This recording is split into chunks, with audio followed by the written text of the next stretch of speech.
આજે તો આપણે રાજકોટ પહોંચી ગયા હતા અને ત્યાં જવાનું હતું ગુંદાવાડીમાં. ગુંદાવાડીમાંથી બધી ખરીદી કરવાની હતી એટલે આપણે પછી ગયા કોટ સેટ જોવા.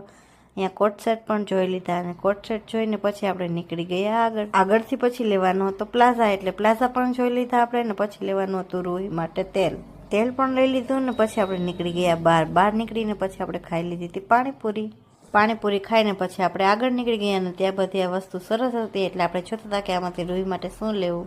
રૂહી પણ જો લૂઝ ને બધું જોતી હતી ને પછી રૂહી માટે લેવાની હતી પીનો. પછી રૂહી માટે જો સરસ મજાની આમાંથી પીનો પણ ગોતી અને પીનો પણ લઈ લીધી. પીનો લઈને પછી આપણે નીકળી ગયા હતા આગળ. ગુંદાવાડીમાં બહુ જ મજા આવે, ગુંદાવાડીની ખરીદી કરવામાં બહુ જ મજા આવે ને અહીંયાથી ખરીદી કોણ કરે છે એ પણ કોમેન્ટ કરી દેજો. ને પછી આપણે નીકળી ગયા હતા આગળ. બધી વસ્તુ જોઈએ ને પછી લેવાની હતી બંગડી.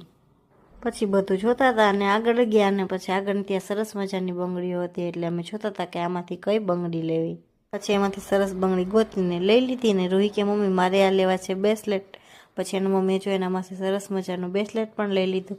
પછી આપણે લેવાના હતા જયું માટે રૂમાલ. મેં લઈ લીધા જયું માટે રૂમાલ ને ત્યાં બહાર જો આ સરસ મજાની મમરી હતી રેતીમાં શેકેલી, કોને કોને ભાવે છે કોમેન્ટ કરી દેજો. પછી લઈ લીધા સીતાફળ ને અમારે જવાનું હતું ઘરે એટલે આપણે પહોંચી ગયા હતા નાગરિક બે કે બસની રાહ જોતા હતા. ક્યારના બસની રાહ જોતા હતા, બસ તો પણ કઈ આવતી જ નહોતી. થોડી વાર અહીંયા પછી ઊભા, પછી માંડ કરીને બસ આવી. ત્યાં તો આપણે પછી બસમાં બેસીને નીકળી ગયા.